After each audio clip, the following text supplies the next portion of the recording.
Students, now let's discuss the choose the correct answer exercise. Number 1, Sir Sayyid रहमतुल्लाह अलैह started रिसाला.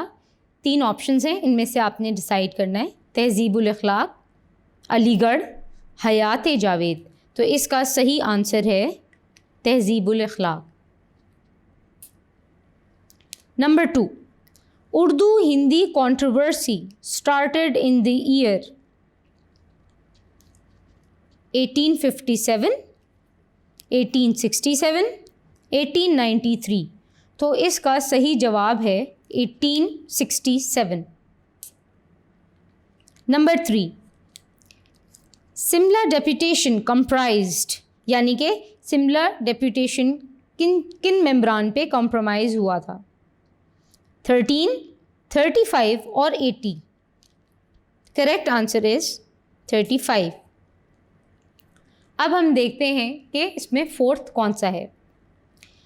तो कायदे आज़म रहमतुल्लाह अलैह joint Muslim league in the year, यानी कि कायदे आज़म ने मुस्लिम लीग किस ईयर में ज्वाइन की? इसका आंसर है 1929, 1913 या फिर 1906.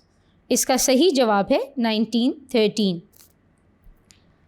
Number 5, Congress ministries were formed in the year 1937, 1906 या 1885. इसका करेक्ट आंसर है 1937.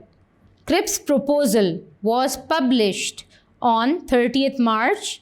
ईयर देख लेते हैं, 1947, 1946 या 1942. इसका सही जवाब है 1942. Number 7, the Muslim League celebrated dash 1946 as the Direct Action Day. Options देख लेते हैं, August 16, August 14 या 6 सितंबर. तो इसका सही जवाब है August 16.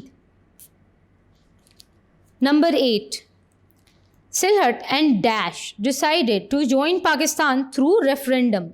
ऑप्शंस देख लेते हैं, the NWFP, the पंजाब और 3rd ऑप्शन है बलूचिस्तान. सो इसका सही जवाब है the NWFP. बच्चों, अब हम लास्ट देख लेते हैं टिक द करेक्ट आंसर का, उसके बाद हम शॉर्ट आंसर्स की तरफ चलेंगे.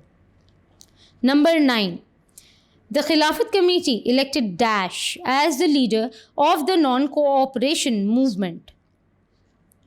गांधी जी, मौलाना मोहम्मद अली जौहर या फिर कायदे आज़म. तो इसका सही जवाब है गांधी. बच्चों, अब हम अपने शॉर्ट क्वेश्चंस को डिस्कस करते हैं.